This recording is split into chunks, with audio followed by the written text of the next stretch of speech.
Félicitations pour l'achat de votre nouveau balai mécanique modèle 636 HS de Green Machine. Le système de nettoyage très efficace de votre machine fonctionnera parfaitement du moment où vous la recevrez et pour longtemps encore. Cette vidéo de formation sera présentée en section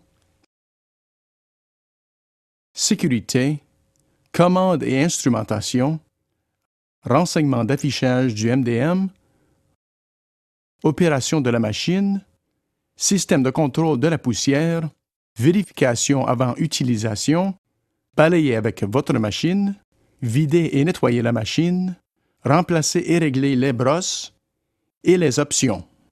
L'opérateur doit lire et comprendre le manuel d'utilisation et utiliser la machine en toute sécurité.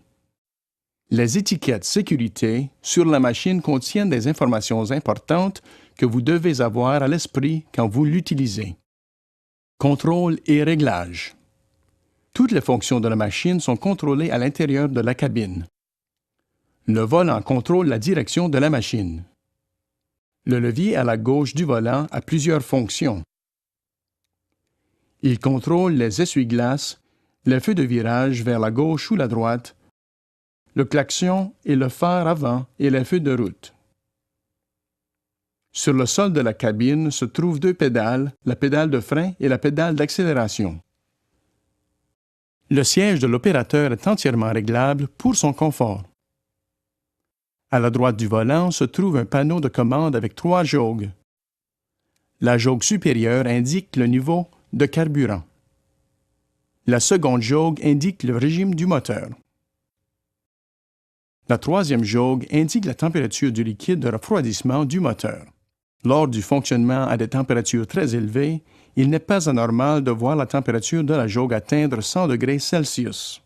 Il y a aussi plusieurs voyants lumineux sur le panneau de commande.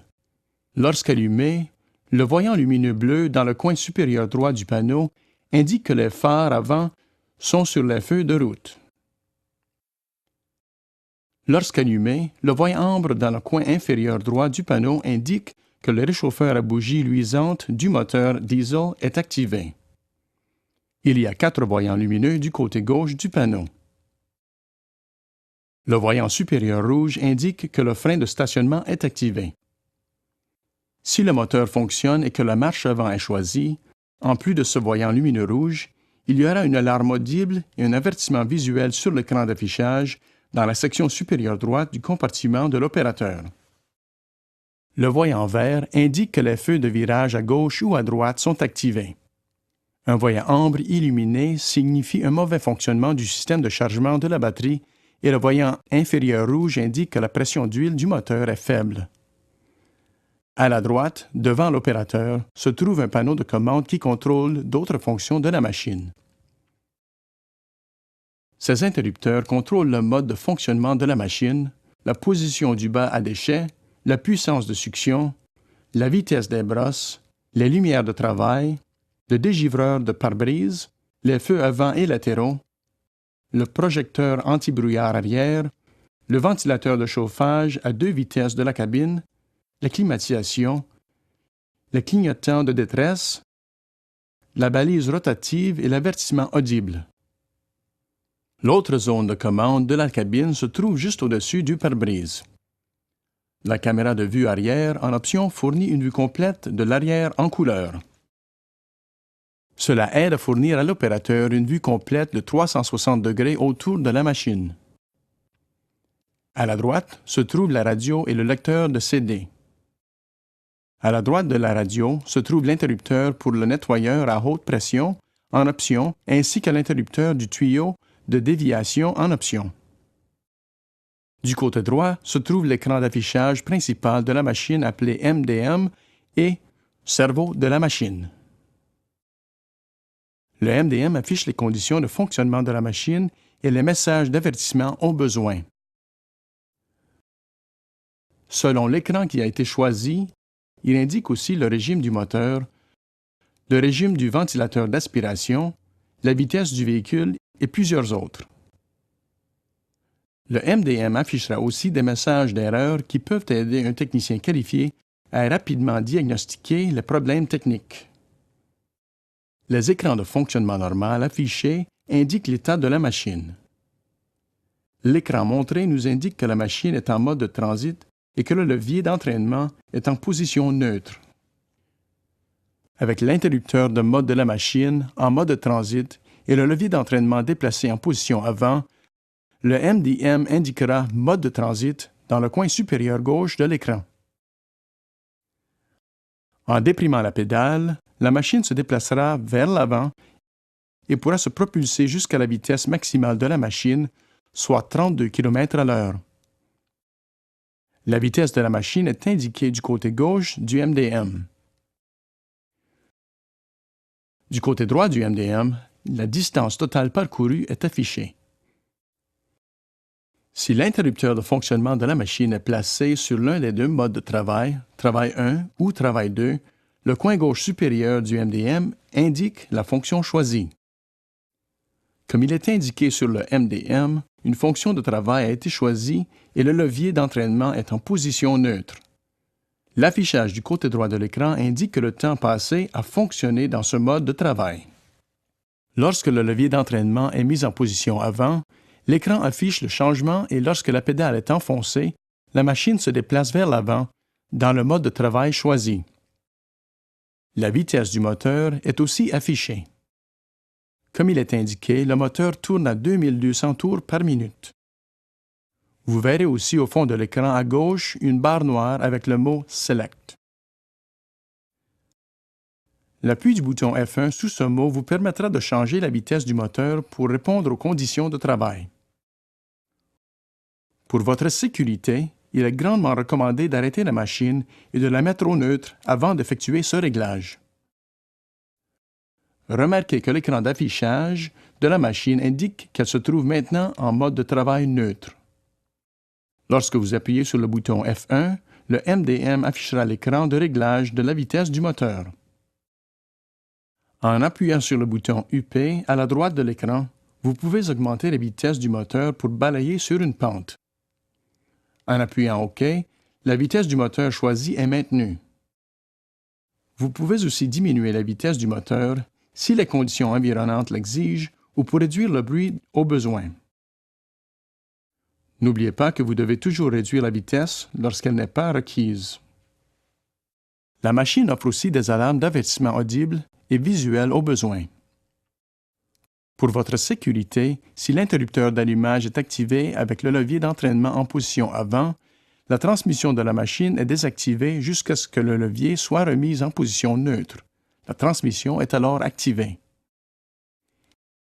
Si le frein de stationnement est activé, lorsque le levier d'entraînement est mis en marche avant ou arrière, le MDM indiquera un avertissement frein de stationnement activé.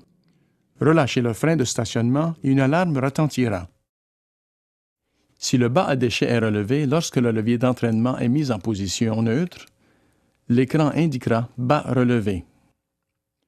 Comme mesure de sécurité, lorsque le bas est relevé, la vitesse de la machine est limitée.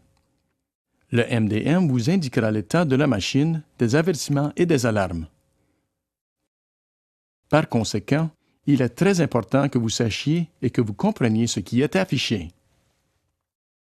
Les écrans de base standard indiqueront que la machine est en mode de travail ou de transit et si le levier d'entraînement est au neutre, en position de marche avant ou arrière. Le premier écran affiche « Travail neutre » lorsque la machine est en mode travail 1 ou travail 2 et que le levier d'entraînement est au neutre. Ce texte de 2200 tours par minute indique la vitesse du moteur.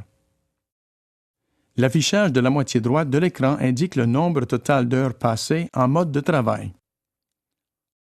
En déplaçant le levier d'entraînement à la position avant, l'écran change pour indiquer la vitesse du moteur et la vitesse du ventilateur d'aspiration. Ces renseignements sont toujours affichés lorsque vous êtes en mode de travail en marche avant. Si la machine était en mode de transit lorsque vous avez initié un mode de travail et commencé la propulsion, l'écran indique « Avertissement » ou « Roue rétractée » pour ventilateur complet et brosse activée. Les roues se rétracteront automatiquement et les systèmes de balayage s'activeront lorsque le processus de rétraction est terminé. Si l'interrupteur de mode est placé au mode de transit, l'écran indiquera « Transit neutre ».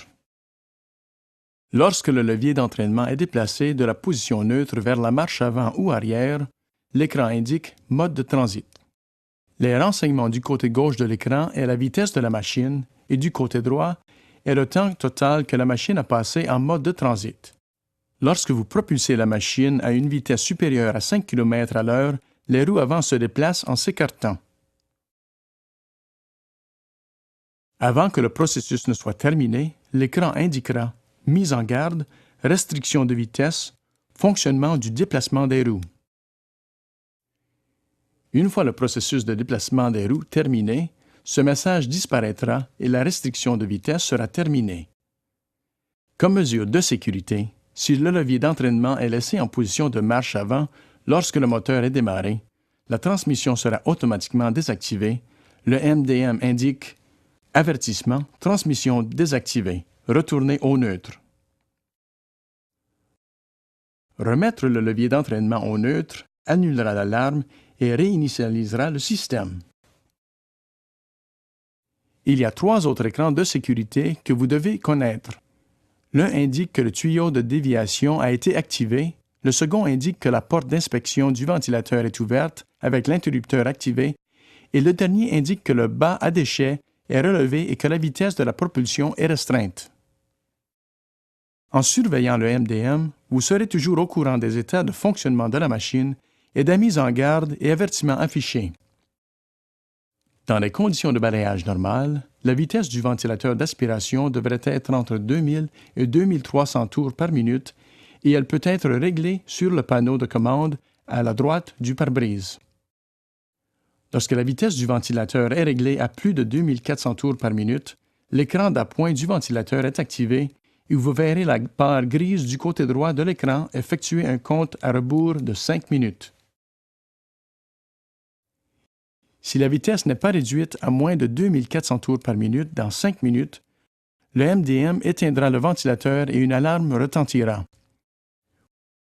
Pour réinitialiser le système de restriction de vitesse du ventilateur MDM, la machine doit être arrêtée et le levier de marche avant, neutre, arrière remis au neutre. Ensuite, le balayage normal peut reprendre. Si la pointe du ventilateur a été activée plus de 5 fois dans 1 heure, ce message est affiché. Vous pouvez augmenter la vitesse du moteur et entrer l'étendue d'appoint de vitesse du moteur jusqu'à 3 fois dans 1 heure. Lorsque la pointe du moteur est augmentée au-dessus de 2600 tours par minute, vous verrez une barre grise similaire du côté droit de l'écran effectuer un compte à rebours de 10 minutes. Si la vitesse du moteur n'est pas réduite en dessous de 2600 tours par minute dans 10 minutes, une alarme retentira et la vitesse du moteur sera automatiquement réduite à 2600 tours par minute. Pour annuler l'alarme et réinitialiser la commande de vitesse du moteur MDM, accédez au menu de vitesse du moteur et faites défiler la vitesse jusqu'au régime de balayage normal. Si la machine travaille très fort et que le ventilateur et le moteur se trouvent tous deux dans leur zone d'appoint, cet écran est affiché. L'écran MDM est une source de renseignements précieux qui vous aidera à travailler plus efficacement en toute sécurité. Finalement, l'interrupteur à la droite du MDM contrôle la soupape de drainage du bas à déchets au besoin. Fonctionnement de la machine. Lorsque la machine fonctionne en mode de travail, l'axe avant est en position rétractée, comme montré ici, et la vitesse maximale est restreinte. Lors du déplacement en mode de transit, l'axe avant est allongé pour augmenter la stabilité. La vitesse maximale qui peut être atteinte en mode de transit est de 32 km à l'heure. La façon la plus sécuritaire de passer du mode de travail au mode de transit est d'arrêter la machine et de mettre le levier d'entraînement au neutre. Les brosses s'avanceront et les brosses et la buse se soulèveront. Maintenant, sélectionnez un mode de transit au moyen de l'interrupteur de transit travail situé sur la partie supérieure gauche de la colonne d'interrupteur. Ensuite, sélectionnez marche avant sur le levier d'entraînement en utilisant l'accélérateur pour avancer. Il est recommandé de se déplacer en ligne droite lors du processus de déplacement des roues. Vous devez aussi vous rappeler que pour que le processus de déplacement ait lieu, la machine doit se déplacer à une vitesse d'au moins 5 km à l'heure. Une fois le processus de déplacement terminé, le message d'avertissement affiché à l'écran disparaîtra et l'écran de mode de transit apparaîtra. Le système de contrôle de la poussière. Le système de contrôle de la poussière est une partie essentielle du processus de balayage. Il est donc important que vous compreniez quand il doit être utilisé et comment il fonctionne. Lorsque le système de contrôle de la poussière fonctionne pleinement, des jets pulvérisent de l'eau devant chaque brosse. Un fabricant de nuages fournit un embrun à la zone de la buse d'aspiration et un jet d'eau, situé à l'intérieur du tube de succion, pulvérise de l'eau dans la voie d'aspiration pour réduire la poussière qui entre dans le bas. L'opérateur peut varier la quantité d'eau fournie au jet pour la brosse, mais ne peut pas contrôler le volume d'eau au fabricant de nuages ou au jet situé dans le tube de succion. L'interrupteur du système d'eau a 3 positions avec la position 0 du milieu étant la position d'arrêt. Remarque, les systèmes de contrôle de la poussière fonctionnent seulement si vous êtes en mode de travail 1. Le levier d'entraînement est en position de marche avant, l'interrupteur d'eau est à la position 1 ou 2, l'axe avant est entièrement retracté, il y a de l'eau dans le réservoir et la soupape de commande du débit est ouverte. Avec l'interrupteur en position 1, la pompe à eau est activée et l'eau est alimentée au fabricant de nuages, au jet de pulvérisation au-dessus de chaque brosse et au jet dans le tube de succion. La quantité d'eau fournie au jet de brosse est contrôlée par l'opérateur au moyen de la soupape située dans la cabine du côté gauche du siège. Si la soupape est complètement fermée, le débit vers la jet de pulvérisation de brosse sera coupé, mais le débit vers le fabricant de nuages continuera. Il est important d'utiliser assez d'eau pour contrôler la poussière dans une application de balayage, mais aussi important de préserver l'eau et éviter de transformer les débris en boue. Si la condition de balayage ne nécessite pas une suppression complète de l'eau, mettre l'interrupteur du système d'eau à la position 2 fera fonctionner la pompe à eau et ne fournira de l'eau qu'au jet du tube de succion, puis au jet de la brosse. Remarque, le fabricant de nuages tourne toujours pour permettre l'auto-nettoyage et empêcher l'accumulation de saleté sur le dispositif lorsqu'il n'est pas utilisé. Vérification avant utilisation. Avant de nettoyer un plancher à l'aide de votre machine, vous devez effectuer quelques vérifications pour assurer que votre machine est prête à l'usage. Afin de pouvoir effectuer les vérifications de l'opérateur correctement, il faut d'abord relever le bas à déchets. Confirmer le frein de stationnement est réglé et que le levier d'entraînement est au neutre. Tournez l'interrupteur d'allumage à la position des bougies luisantes de préchauffage et gardez-le dans cette position pendant 5 secondes. Ensuite, tournez l'interrupteur d'allumage davantage pour mettre le moteur en marche et relâchez-le lorsqu'il s'active. Maintenant, assurez-vous que la machine est en mode de travail en plaçant l'interrupteur de mode transit travail à la position du milieu, appuyez sur la partie supérieure de l'interrupteur de relèvement du bas et gardez l'interrupteur dans cette position jusqu'à ce que le bas soit complètement relevé. Ensuite, relâchez l'interrupteur et éteignez le moteur. Remarque, lorsque vous travaillez autour d'un bas à déchets relevé, confirmez toujours que la cale de sécurité du bas est bien enclenchée. Avec le bas maintenant relevé et la cale de sécurité solidement en place, vérifiez le niveau du réservoir de trop-plein du système de refroidissement du moteur. Le niveau du liquide du système de refroidissement peut être vu à travers le réservoir en plastique et doit toujours être au niveau maximal sans déborder. Remarque, n'oubliez pas que le système de refroidissement d'eau du moteur est un système pressurisé. Si vous devez remplir le réservoir, ouvrez le capuchon de remplissage soigneusement pour vous assurer que toute la pression est dégagée avant de finalement retirer le capuchon de remplissage. Ensuite, vérifiez le niveau du liquide lave-glace. Examinez l'indicateur d'obstruction du filtre à air du moteur.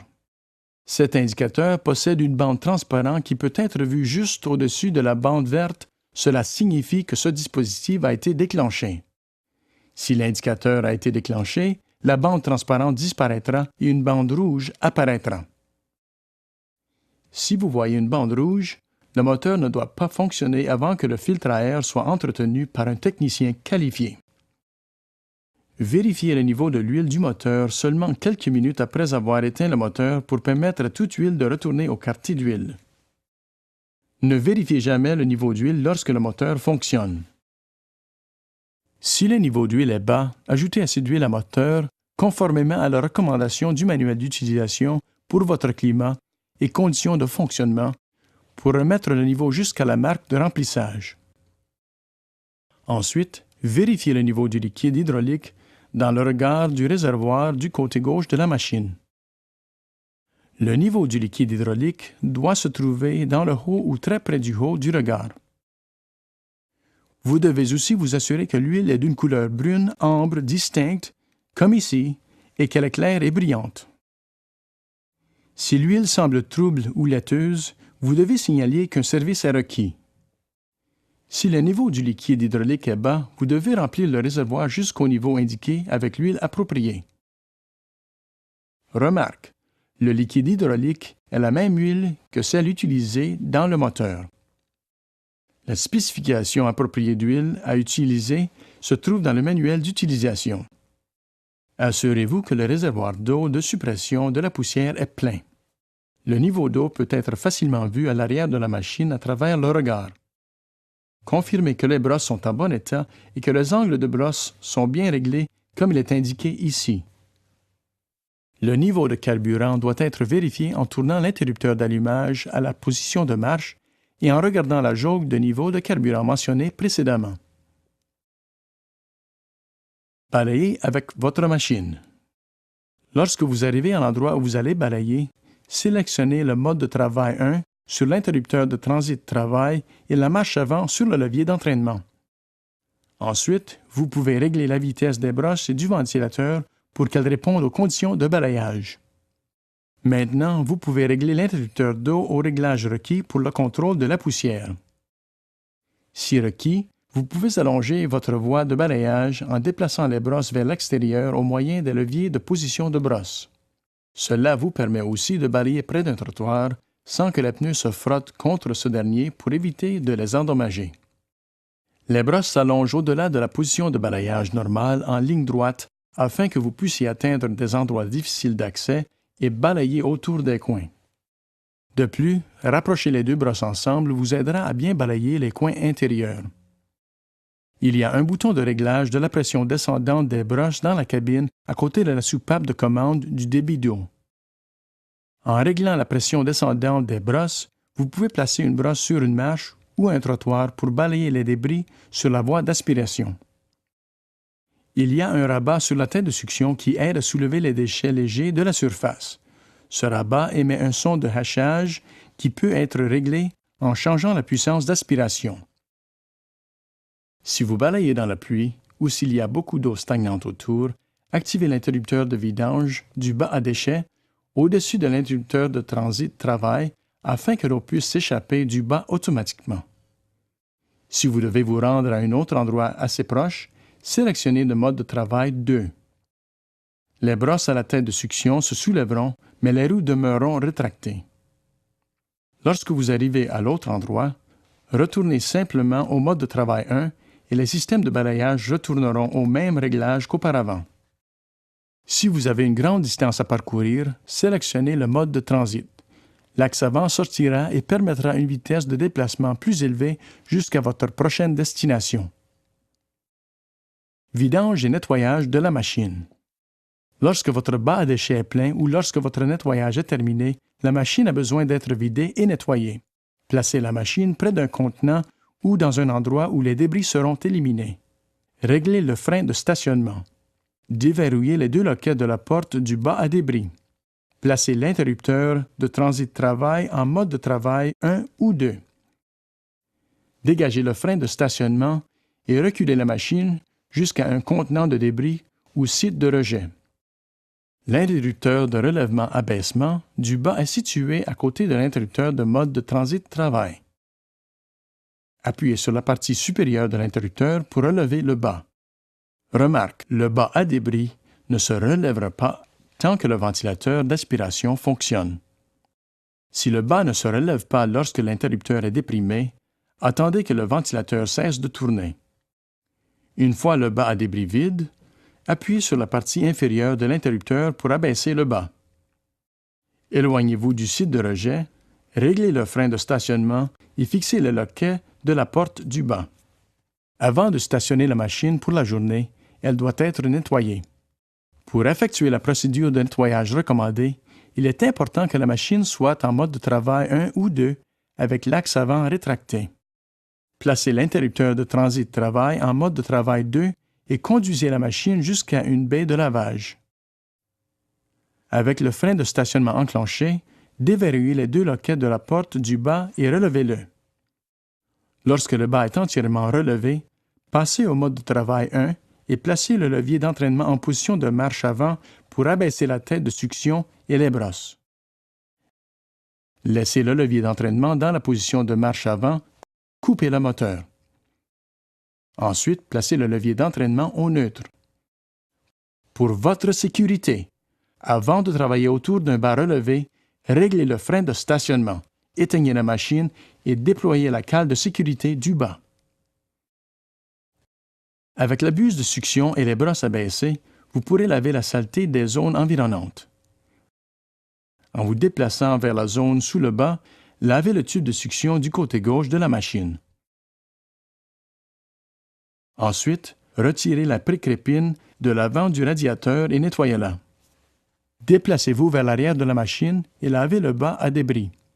Ensuite, rangez la cale de sécurité, tirez les goupilles de retenue de la crépine du bas, remettez le moteur en marche, abaissez le bas environ à mi-chemin et éteignez le moteur. Avec le bas dans cette position, vous pouvez laver les filtres cycloniques à fond. Retirez la chaîne de sécurité du réservoir d'eau, soulevez le levier et tirez le loquet situé sur le réservoir d'eau arrière. L'ouverture du réservoir donne l'accès au radiateur et à d'autres composants.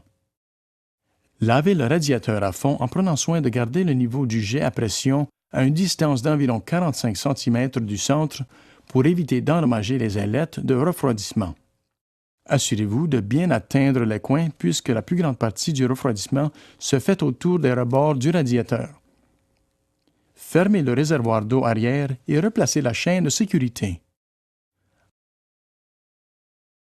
En vous déplaçant du côté droit de la machine, ouvrez la porte d'inspection du ventilateur avec la clé et lavez-le. Utilisez le grattoir fourni pour éliminer toute accumulation de saleté. Il est très important que le ventilateur d'aspiration soit gardé propre sans que la saleté s'y accumule puisque cela peut faire vibrer le ventilateur. Maintenant, relevez le bas à nouveau, redéployez la cale de sécurité et installez la pré-crépine du radiateur. Relevez la crépine du bas et installez les goupilles de retenue. Finalement, rangez la cale de sécurité et abaissez le bas. Remarque, au besoin, vous pouvez aussi retirer les couvercles latéraux pendant le processus de nettoyage de la machine pour améliorer l'accès. Remplacez et réglez les brosses. Il est important que les brosses soient réglées correctement et de s'assurer qu'il leur reste suffisamment de vie utile pour terminer votre tâche de nettoyage. Pour remplacer une brosse, desserrez les vis à 6 pans, puis tournez les brosses pour permettre aux vis de tomber dans les trous.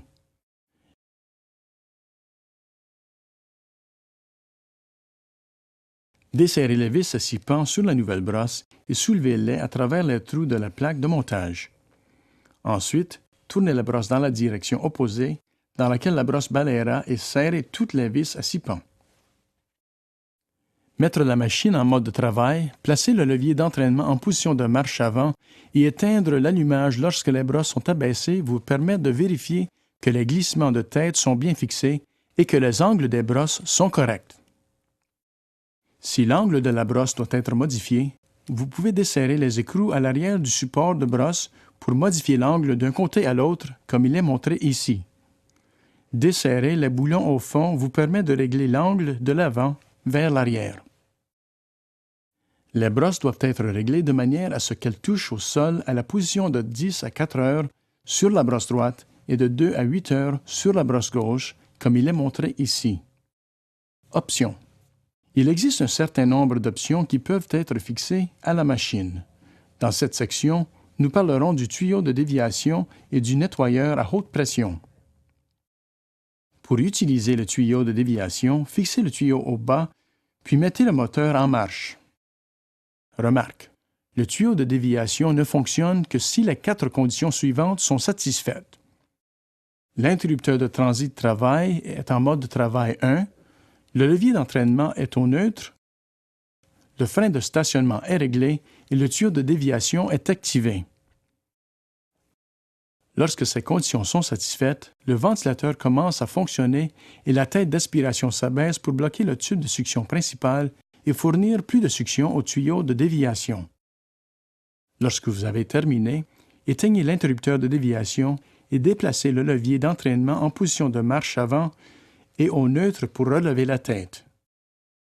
Le nettoyeur à haute pression est utile pour nettoyer les zones tachées comme les bancs de parc ou la machine elle-même. Pour utiliser le nettoyeur à haute pression, déroulez complètement le tuyau du nettoyeur à haute pression. Remarque, le nettoyeur à haute pression ne fonctionne que si les 4 conditions suivantes sont satisfaites. L'interrupteur de mode de transit travail est en mode de travail 1, le levier d'entraînement est au neutre, le frein de stationnement est réglé et le nettoyeur à haute pression est activé. Lorsque ces conditions sont satisfaites, vous pouvez nettoyer la zone et éteindre l'interrupteur du nettoyeur à haute pression lorsque vous avez terminé. Maintenant, tirez sur la gâchette du tube à rallonge pour dégager la pression dans le tuyau et arrimer le tube à rallonge. Effectuez les vérifications quotidiennes, procéder aux ajustements requis et suivre les bonnes procédures d'utilisation décrites dans le manuel d'utilisation, assurant que votre balai mécanique modèle 636 HS de Green Machine fonctionnera à son rendement optimal tout au long de sa durée de vie. Vous trouverez qu'il nettoiera mieux, nécessitera moins de réparations et améliorera efficacement l'environnement pendant des années à venir.